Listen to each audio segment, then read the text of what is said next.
হুজুর আপনার সঙ্গে আমার কিছু পানা দানা আছে। আল্লাহর নবী ডাক দিয়ে কই সাহাবীরা রে কি পানা দানা আছে বলো না। ডাক দিয়ে কই নবী গো আপনি একদিন যুদ্ধের ময়দানে গেছিলেন, ওই যুদ্ধের ময়দানে আমিও গেছিলাম। হুজুর নবী গো আপনি উট অথবা ঘোড়ার পিঠে সওয়ার করতেছিলেন। হুজুর ওই সময় আপনার হাতের লাঠি মোবারক আমার পিঠের মধ্যে আঘাত লাগছিল। আল্লাহর নবী ডাক দিয়ে কই সাহাবী তুমি একটু আমার কাছে আসো। আমি নবীজি বলে দিলাম কিসাসের নিয়ম হইল হাতের বদলে হাত, থাপ্পরের বদলে থাপ্পর, কল্লার বদলে কল্লা। আরে সাহাবী তুমি জলদি করে আসো, আমি নবী তোমার ঋণটা মিটা দিব। আপনার আমার মায়ের নবী দয়ার নবী জনাবে মুহাম্মদুর রাসূলুল্লাহ সাল্লাল্লাহু আলাইহি ওয়াসাল্লাম নবীজির গায়ে প্রচন্ড জ্বর। আল্লাহ নবী দাঁড়াইতে পারতেছেন না।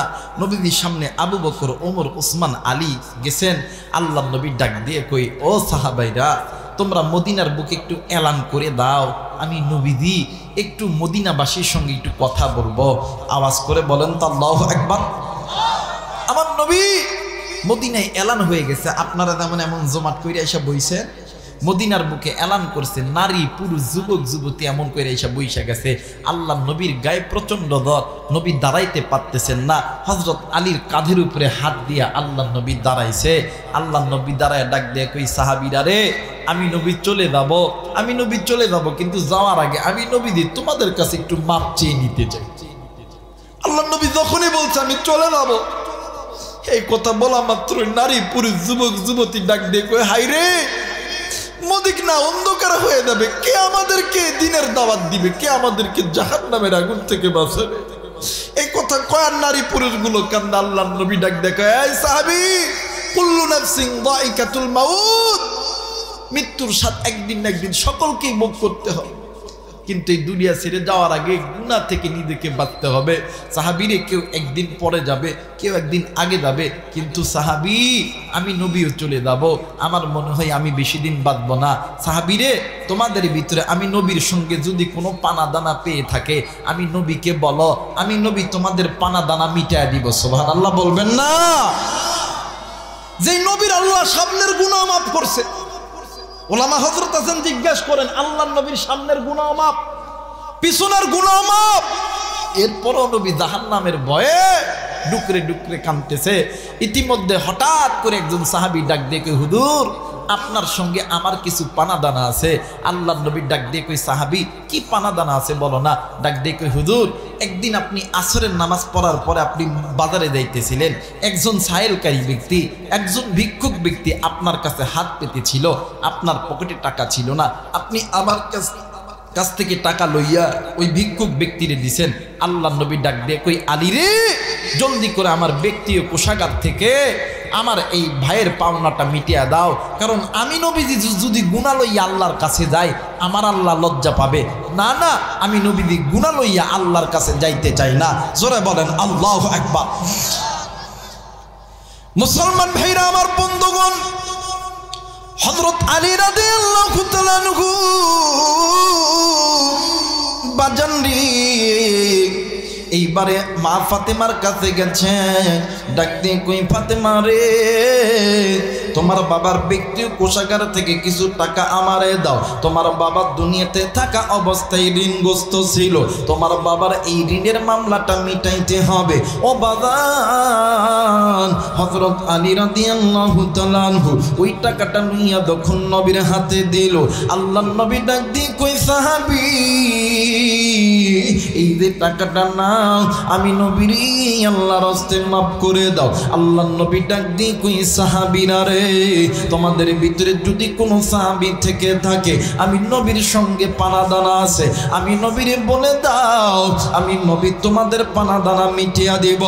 আর বন্ধু হঠাৎ করে একজন বয়োবৃদ্ধ সাহাবী দাড়ি পাকা মানুষ দাঁড়ায় গেছে, ডাক দিয়ে কই হুজুর আপনার সঙ্গে আমার কিছু পানা দানা আছে।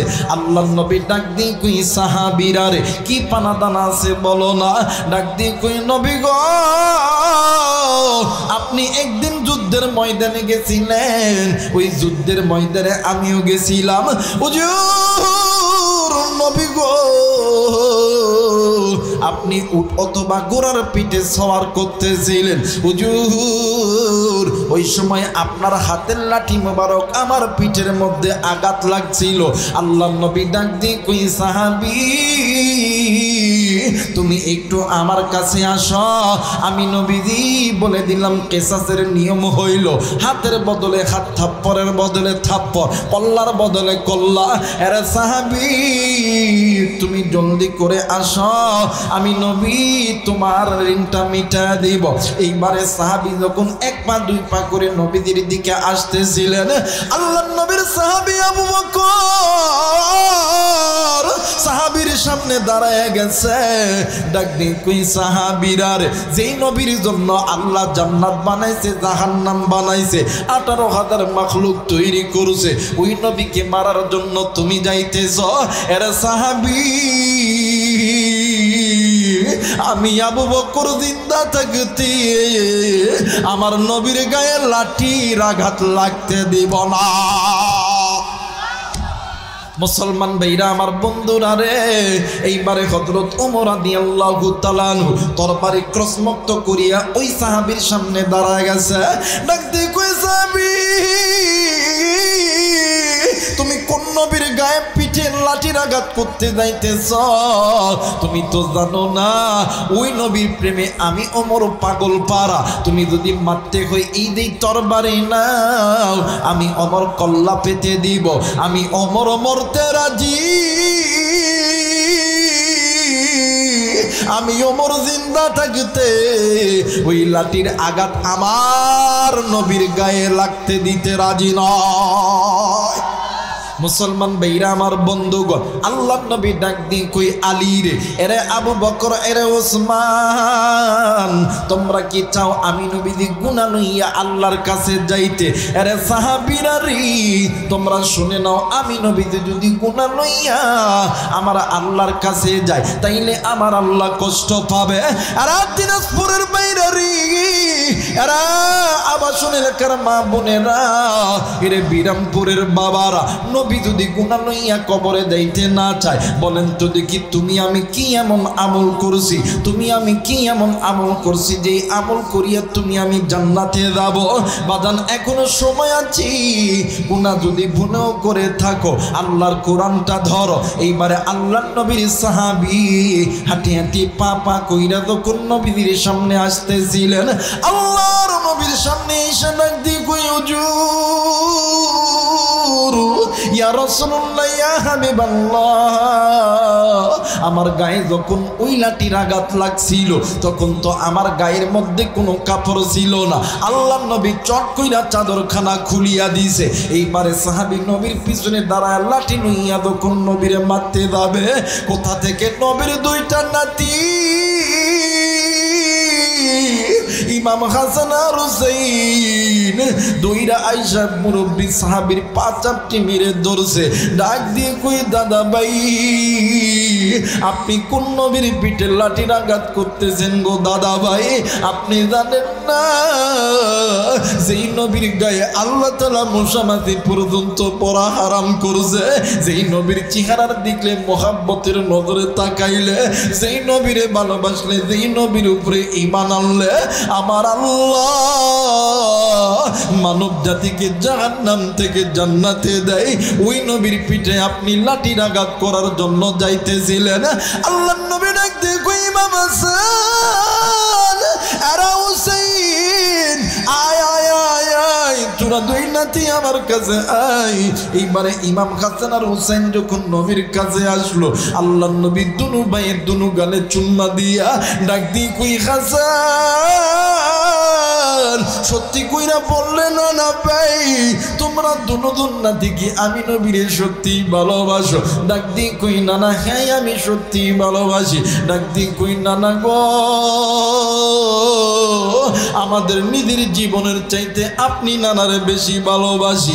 আল্লাহর নবী ডাক দিয়ে কই ইমাম হাসান ও ইমাম হুসাইন তোমরা দুনু ভাই যদি আমি নানারে বেশি কইরা ভালোবাসা থাকো তাইলে কি তোমরা চাও আমি নবীজি গুনাহ লইয়া আল্লাহর কাছে যাই? আমি নবীজি যদি গুনাহ লইয়া আল্লাহর কাছে যাই আমার আল্লাহ লজ্জা পাবে রে ইমাম হুসাইন, আমার আল্লাহ কষ্ট পাইবে। নবী যদি গুনাহ লইয়া কবরে যাইতে না চাই এরা বিরামপুরের যুবক কুড়িদার টুকরা মা কুড়িদার টুকরা বাবাজি তাইলে বুঝেন ওই কবর কত ভয়ঙ্কর জায়গা, ওই কবর কত ভয়ঙ্কর জায়গা। ওই কবরে কেউ তোমারে আমারে চিনবে না, কথা বলেন ঠিক কিনা? মাটির খাঁচাই প্রাণের ময়না চিরদিন তয়াপন রয় না, মাটির খাঁচাই প্রাণের ময়না চিরদিন তয়াপন রয় না।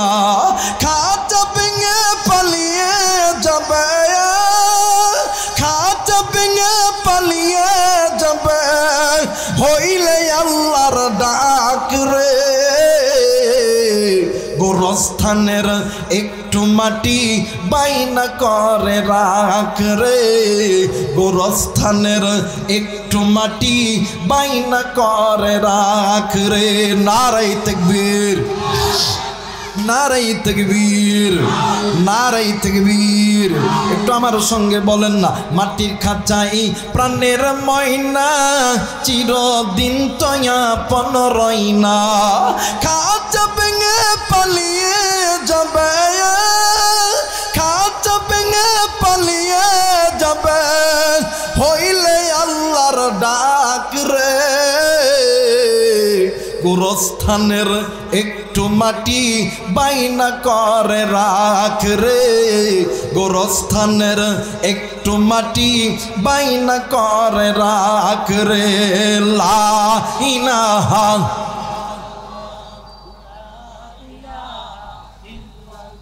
আরো ধরে লা ইলাহা ইল্লাল্লাহ, লা ইলাহা।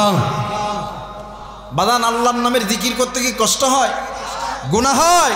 বাদান নিজে তো জিকির করবেন করবেন দেখবেন কোনটা জিকির করে না ওইটা ভারত থেকে আইছে বাংলার জমিনে ইসলাম নামক বট গাছটা কাটার জন্য, কথা বলেন ঠিক কিনা? সবাই একটু জিকির করবেন আর নজর করবেন কোন মুরব্বী জিকির করে না। যুবক ভাইরা একটু নজর করবা কোন মুরব্বী জিকির করে না। আর মুরব্বীদেরকে একটা দায়িত্ব দিলাম, আপনারাও দেখবেন কোন যুবক জিকির করে না। যারা জিকির করবে না ওইটা ওই গ্রুপের লোক, ঠিক আছে? একটু মহাব্বতে জিকির করে লা ইলাহা, আরো জোরে লা ইলাহা।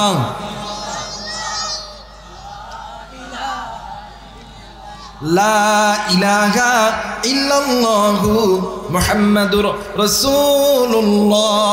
সকলে পড়ি সাল্লাল্লাহু আলাইহি ওয়াসাল্লাম। নারায়ে তাকবীর, নারায়ে তাকবীর। মুসলমান ভাইরা আমার বন্ধুগণ, এই জন্য নবী যদি গুনাহ লইয়া কবরে না যাইতে যায় বলেন তো দেখি কি এমন আমল করছি? আরে বন্ধু এই দুনিয়া থেকে তোমাকে আমাকে যেতে হবে, সময় থাকতে আল্লাহর কোরআনটা মেনে নাও। ও বাদান আল্লামা ইবনুল জাওজি রাহমাতুল্লাহ আলাইহি উনিউনুল হিকায়াত নামক একটা কিতাব লিখেছে। এই কিতাবের ভিতরে একজন যুবতী নারী আল্লাহর বান্দি দুনিয়া থেকে মারা গেছে। ওই যুবতীর দুনিয়ার জমিনে মা জিন্দা আছে, বাবা নাই, ভাই নাই, বোন নাই, কেউ নাই, কিন্তু মা জননী প্রতিনিয়ত মসজিদের ইমামের কাছে যাইয়া ডাক দিয়ে কই হুজুর বলেন তো দেখি আপনার কাছে এমন কোন আমল আছে কিনা যে আমলটা করলে আল্লাহ আমার সন্তানের সঙ্গে আমার সাক্ষাৎ করায় দিবে। হুজুর ডাক দিয়ে কই মা এমন কোন আমল আমার জানা মতে নাই। মাগো ও মা এই জামানার ভিতরে আল্লাহর একজন গোলাম আছে, একজন বহুত বড় একজন আলেম আছে, আল্লাহর বান্দা হাসান বসরি রহমতুল্লাহ আলাইহির কাছে চলে যান। মা গো আল্লাহর বান্দার কাছে গেলে কোনো না কোনো সমাধান দিয়ে দিবে। আওয়াজ করে বলেন আল্লাহু আকবার, আর একবার বলেন আল্লাহু আকবার। এবারে মা জননী 13 থেকে ভাই আপনারা কথা বলেন না 13 থেকে 14 কিলোমিটার রাস্তা মা জননী পায়ে হেঁটে হেঁটে হেঁটে হেঁটে আল্লাহর বান্দা হাসানে বসরি রহমতুল্লাহ আলাইহির বাড়িতে গেছে। ডাক দিয়ে কই হুজুর, হুজুর ডাক দিয়ে কই মাগো কে আপনি? ডাক দিয়ে কই বাবা আমি একজন এমন একজন হতভাগা মা, এই দুনিয়ার জন্য আমার স্বামী নাই, মা নাই, বাপ নাই, একটা মাত্র কন্যা সন্তান ছিল, এই সন্তানও মারা গেছে। হুজুর আমি মা কি পারি সন্তানকে ছাড়া থাকতে? আপনার কাছে এমন কোনো আমল আছে কি না যে আমলটা করলে আমি আমার সন্তানের সঙ্গে আল্লাহ সাক্ষাৎ করায় দিবে? আওয়াজ করে বলেন আল্লাহু আকবার। এবার আল্লাহর বান্দা হাসানে বসরি রহমতুল্লাহ আলাইহি ডাক দিয়ে কই বাবা একটা আমল আছে, 1 নাম্বার আপনি কি নামাজ পড়েন? ডাক দিয়ে কই জি বাবা আমি নামাজ পড়ি।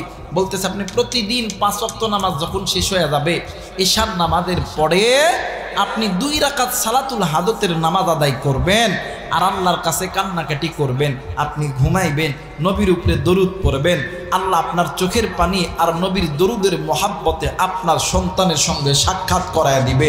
আওয়াজ করে বলেন আল্লাহু আকবার। এটাকে অনেক ব্যবসায়িক আছে, ব্যবসার মধ্যে বরকত হয় না। অনেক ভাই আছে লেখাপড়া করো, লেখাপড়ার মধ্যে বরকত হয় না। চাকরির ইন্টারভিউ দাও, চাকরি পাও না। আমি তোমাদেরকে বলে দিই যখনই চাকরির ইন্টারভিউ দিতে যাবা 2 রাকাত সালাতুল হাজতের নামাজ পইরা দেও। যখনই ব্যবসার ভিতর অভাব দেখা দিবে তুমি 2 রাকাত সালাতুল হাজতের নামাজ নিয়মিত পইরো, আল্লাহ তাআলা এই ব্যবসাটা আরো উন্নত করে দিবে।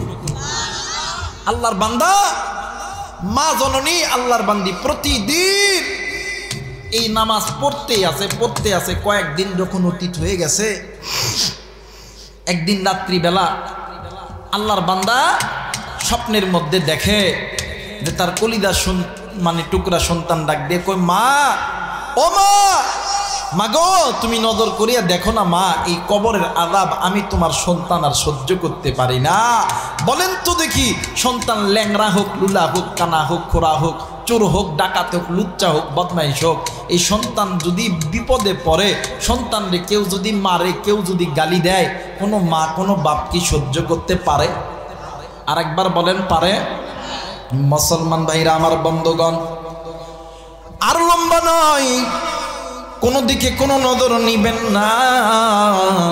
বাদান্নে আমার দেখেন তো বাঁকা পথে আমার নবীও থাকে না, কিন্তু মুসলমান আপনি আমি থাকি। কিন্তু বাঁকা পথ ছেড়ে দেন, আল্লাহর কোরআন ধরেন, দেখেন আল্লাহর কোরআন কেমন করে মুসলমানদের খবর জান্নাত বানায় দেয়। এইবারে মা জননী ঘুমের ভিতরে, স্বপ্নের ভিতরে সন্তান ডাক দিয়ে কই মা গো,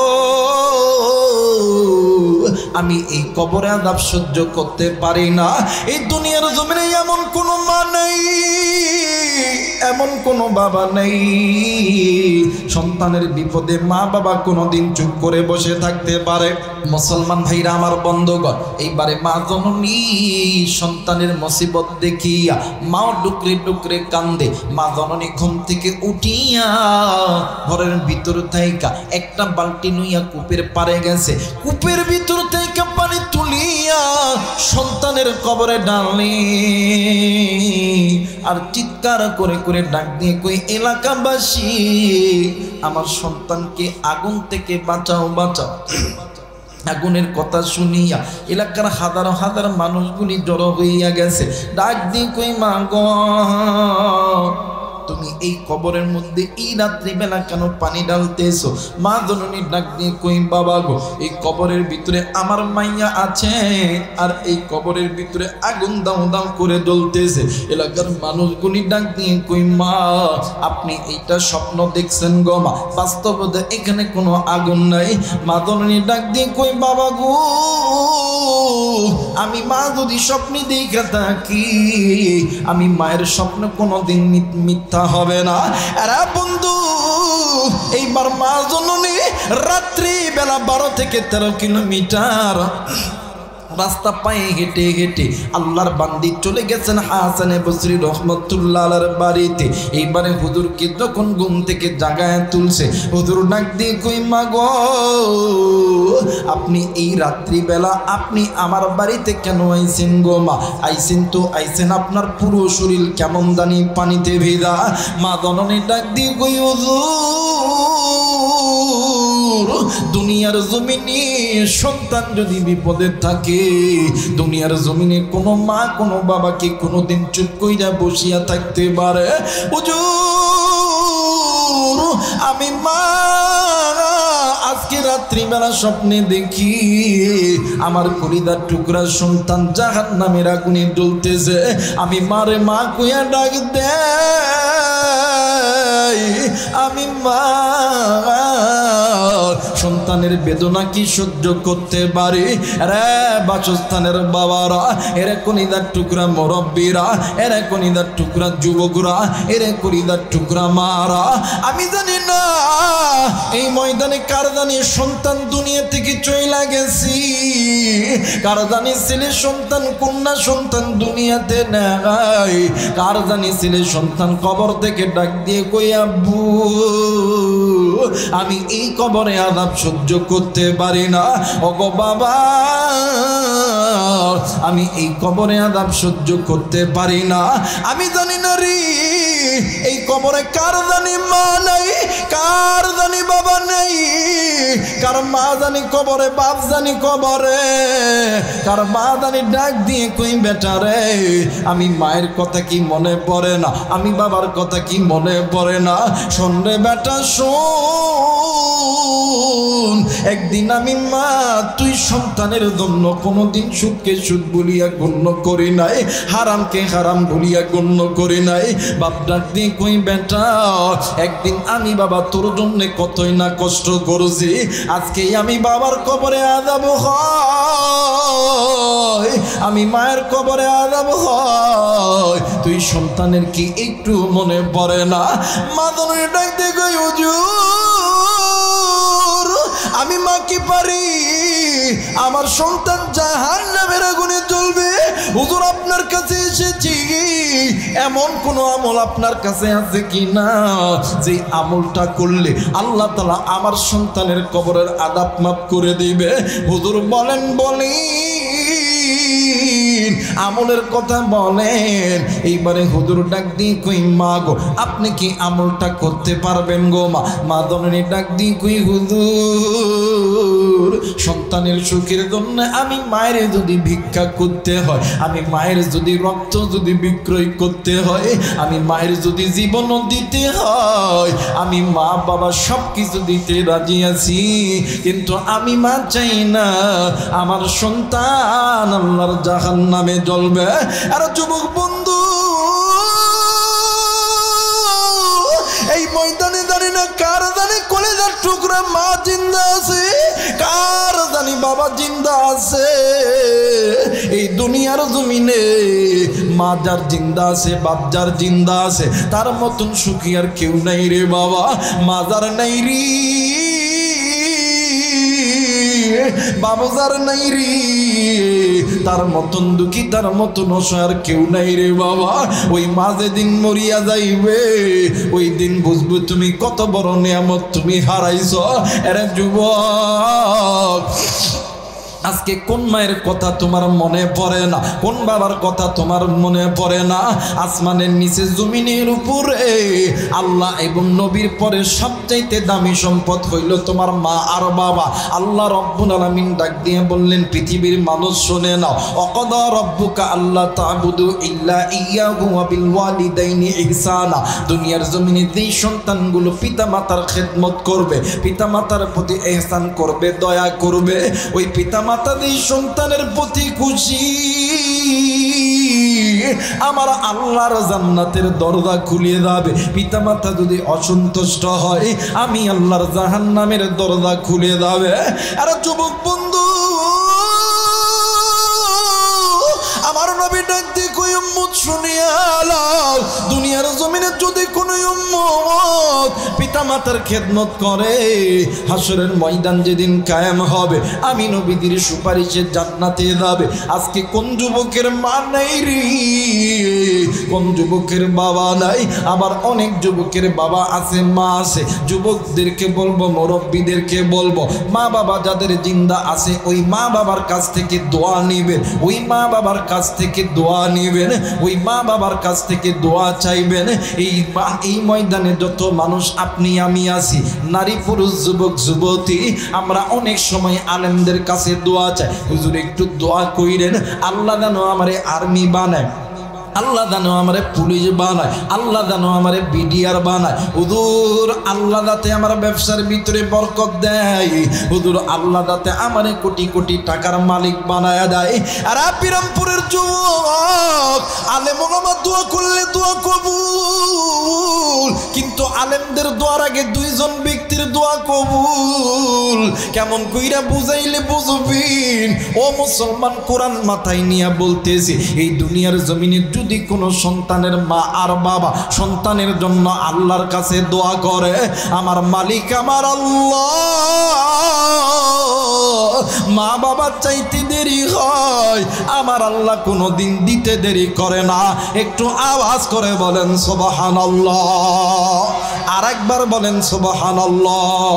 মুসলমান বাজান, এই জন্য মা বাবা যারা আছে ভালোবাসবেন, সন্তানদেরকে আদর করবে, সন্তানদেরকে কোনোদিন বদদোয়া করবেন না, সন্তানদেরকে নেক দোয়া করবেন, ভালো দোয়া করবেন। আর সন্তান যারা আছো মা বাবার কাছে দোয়া নিবা, মা বাবার দোয়ার চাইতে কোনো দোয়া আল্লাহর দরবারে আগে কবুল হয় না। বাদান্নে আমাদের এই উত্তরবঙ্গের একটা ঘটনা মাত্র 2 থেকে 3 মিনিটের মধ্যে বলে দিই। উত্তরবঙ্গের একটা গরিব পরিবারে দুইটা সন্তানের মধ্যে একটা সন্তান বিদেশ যাবে, মা বাবা কই পাবে টাকা? নিজের ঘর বাড়ি বিটার সমস্ত কিছু বিক্রয় করছে, আরো টাকা লাগবে। বাবা রাত্রিবেলা চিন্তা করে, জনম দুঃখিনী মা কোথা থেকে যেন স্বর্ণ আইনা ডাক দিন, কই স্বামী গো এই স্বর্ণটা তুমি বাজারে বিক্রয় করো, আমার সন্তানকে টাকা দিয়ে সন্তানরে বিদেশ পাঠায় দাও। স্বামী ডাক দিন, কই বিবিরি এইটা না তোর মা বাবা তোরে আদর করিয়া দিছে, এইটা যদি বিক্রয় করস আবার তোরে কে কিনিয়া দিবে? এইবার মা জননী ডাক দিয়ে কই স্বামী আমার সন্তানের জন্য আমি মা দোয়া করছি, আমার আল্লাহ আমার সন্তানকে কোটি টাকার মালিক বানাইবে। আমার সন্তান যদি টাকাওয়ালা হবে, আমি মায়ের জন্য এইরকম হাজার হাজার গয়না কিনে আনবে। ও মুসলমান, এই জায়গায় এমন লোক আছো ব্যবসায়িক, এমন লোক আছো বাদান আর্মি পুলিশ বিডিআর, বাইরে আজকে তুমি আমি যে এত বড় বড় পদ পাইছি, টাকাওয়ালা হয়েছি ওই মা বাবার দোয়ার বদৌলতে। কিন্তু কপাল পোড়ারি এই ময়দানে এমন যুবক আছে ওই মায়ের খবর ভালো মতন নাও না, মা বাবা মইরা গেছে কবরটাও জিয়ারত করো না। আর বন্ধু, সন্তান বিদেশে গেছি কিন্তু সন্তান দিনের মধ্যে 3 বার মা বাবার সঙ্গে কথা না বললে শান্তি পায় না। এমন করে 1 দিন 2 দিন 3 দিন 1 বছর 2 বছর 3 বছর 4 বছর যখন অতীত হয়ে গেছে, হঠাৎ সন্তান বাড়িতে ফোন দেয়, বাড়ির মধ্যে কেউ ফোন ধরে না। সন্তান সিদ্ধান্ত নিল দেশে আসবে, কোনো রকম ভাবে বাপের কাছে খবর দিয়েছে। বাপ উত্তরবঙ্গে থেকে একটা মাইক্রো লইয়া ওই ঢাকা বিমানবন্দরের ভিতরে গেছে। বিমানবন্দরে যাওয়ার পরে সন্তান আইসা গাড়িতে উঠা ডাক দিয়ে কই আব্বু আমার মা কই? এই কথা বনিয়া যখন বাপরে বলছে, বাপ ডাক দিয়ে কই বাবা গো তোর মা বাড়িতে আছে, জলদি করে চল। সন্তান গাড়ির মধ্যে উঠিয়া একটা ব্যাগ খুলিয়া ডাক দিয়ে কই আব্বু এই যে দেখো না আমি আমার মায়ের জন্য কত সুন্দর সুন্দর গয়না কিনছি। ও আব্বু আমার মা নিজের গয়না বিক্রি করি আমারে বিদেশ পাঠাইছে। এই যে দেখেন না আজকে আমি আমার মায়ের নিজ হাতে সাজায়া দিব। বাপ ডাকতে কই আল্লাহ তুই কারে সাজায়া দিবি? তোর মা তো দুনিয়ার জমিনে নাই। সন্তান বাড়ির তোদের গাড়ি থামাইয়া মা কইরা চিৎকার দিয়ে ঘরে গেছে। ডাক দিয়ে কই মা গো, এই যে তাকিয়া দেখ না তোর সন্তান তোর ঘরে আইছে। মা কোনো কথা বলে না। সন্তান ডাক দিয়ে কই মা, কই রে মা কই, তুই কি আমার উপরে রাগ করছস মা? এই যে নজর করিয়া দেখ তোর সন্তান তোর কাছে চইলা আইছে। সন্তান কোন ঘরে যখন মায়ের না পাইছে সন্তানের কলিজার ভিতরে নাড়া দিয়েছে। এলাকার কিছু মুরব্বীরা ডাক দিয়ে কই বাবা গো, তোমাদেরকে তোমার একটু কথা বলবো বাবা। ডাক দিয়ে কই চাচা, সকলের কথা শুনবো কিন্তু আগে কন্যায় আমার মা কই। এইবারে মুরব্বীরা কিছুই বলতে পারে না, নজর কইরা দেখে কলিজার টুকরা বাবা ঘরের দরজায় বসিয়া ডুকরে ডুকরে কান্দে। সন্তান বইলা গেছে, কিছু না কিছু হইয়া গেছে। ডাক দিয়ে কই আব্বু, বাবা গো সত্যি কইরা বললে আব্বা বল, আমার মা কই, আমার মা কই। বাপ খালি কান্দে আর কান্দে। সন্তান নজর কইরা দেখে ঘরের উঠানে বসিয়া বড় ভাই কান্দে। এইবার সন্তান তোর দিয়ে যাইয়া ডাক দিয়ে কই বাইরি, সত্যি কইরা বললে ভাই আমার মা কই। ভাই ডাক দিয়ে কই বাইরি, কেমন কইরা কবরে ভাইয়া। ডাক দিয়ে কই ভাই সত্যি কইরা বল আমার মা কই। ডাক দিয়ে কই বাইরি, আমার মা এমন জায়গায় চলিয়া গেছি, ওই জায়গা থেকে আমার মা কোনদিন ফিরে আর আসবে না।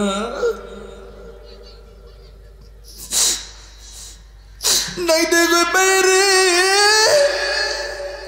আমার মা জীবনে কোনদিন তুলে আমার আদর করবেন না। সন্তান নাই দিয়ে কই বাইরে, কি কথা তুই শুনাইলি রে ভাইয়া? আমার মা মনে হয় আমার সঙ্গে রাগ কইরা কবরে গেছে। আমার মা আমার জন্য দোয়া করছি, আল্লাহ আমার কোটি টাকার মালিক বানাইছে, কিন্তু আজকে আমার মা নেই। সন্তান মায়ের কবরের পাশে দাঁড়াইয়া ডাক দিয়ে কই মা গো, একটা বার নজর করিয়া দেখ রে মা, দেখ আজকে তোর জন্য কত সুন্দর সুন্দর গয়না কিনছি রে মা। একদিন তুই তোর গয়না বেঁধে আমার বিদেশ পাঠাইছি, আজকে তোর জন্য কত দামি দামি গয়না কিনছি। এই গয়না গুলো আমি কারে পরে দিব গো মা গো?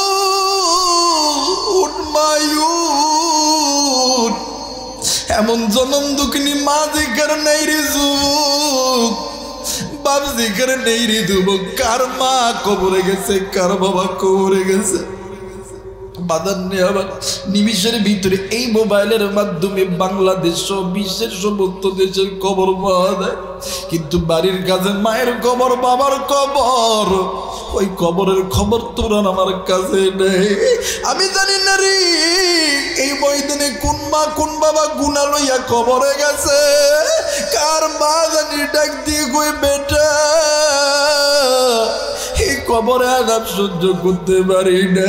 কার মা জানি ডাক দিয়ে কই বেটা, এই কবরে আঘাত সহ্য করতে পারি না। মুসলমান মা জননী ডাক দিয়ে কই হুজুর বলেন তো দেখি এমন কোন আমল আছে কিনা। হুজুর এক নাম্বার ডাক দিয়ে কই মা গো, এক নাম্বার আমল হইল আপনি যদি আল্লাহর কোরআন পড়তে পারেন গো মা, আমার মালিক আমার আল্লাহ এই কোরআনুল কারীমের ওসিলায় আল্লাহ তোমার সন্তানের কবরে আযাব মাফ করে দিবে। আরেকবার বলেন সুবহানাল্লাহ। মুসলমান বন্ধুরি, তাইলে বলেন তো দেখি এই কোরআনের দাম আছে না নাই? আরেকবার বলেন আছে না নাই? এই কোরআনের পক্ষে যদি জানমাল জীবন দিতে হয়, কে কে রাজি আছেন? দুই হাত উঁচু করে আল্লাহরে দেখাও। নারায়ে তাকবীর, নারায়ে তাকবীর, নারায়ে তাকবীর। মুসলমান বন্ধুরি, এরা যুবকের মুরব্বী, ওই মা দুনিয়ার জমিনে, বাপ দুনিয়ার জমিনে নেই। এই ময়দানে দেখতে চাই পিতা মাতার নেককার সন্তান। আল্লাহর 30 পারা কোরআন রে বন্ধু, 114টা সূরা বাদান্নে। আমি এই জায়গার ভিতরে আল্লাহর ঘর মসজিদ সামনে বসা, আপনি কত কত টাকা দিয়া বাড়ি বানাইছে, লাখ লাখ কোটি কোটি টাকা দিয়া বাড়ি বানাইছে। এই তো সামনেই মসজিদ, আল্লাহর ঘর দেখ রে দেখ, টিনের ঘর দিয়ে বানায় রাখছে, কোন রকম নামাজ আদায় করে। আল্লাহর ঘরের চেহারা দেখে দেখ কেমন লাগে রে বন্ধু। এই জায়গায় অনেকের মা দুনিয়াতে নাই, বাবা দুনিয়াতে নাই, অনেকে চাকরি করেন, ব্যবসা করেন, ইনকাম করেন। ও বাবা, কোরআন যদি মুসলমানদের কবর আযাব মাফ করে দিতে পারে, তাইলে এই কোরআনের দাম আছে না নাই? জোরে বলেন আছে না নাই?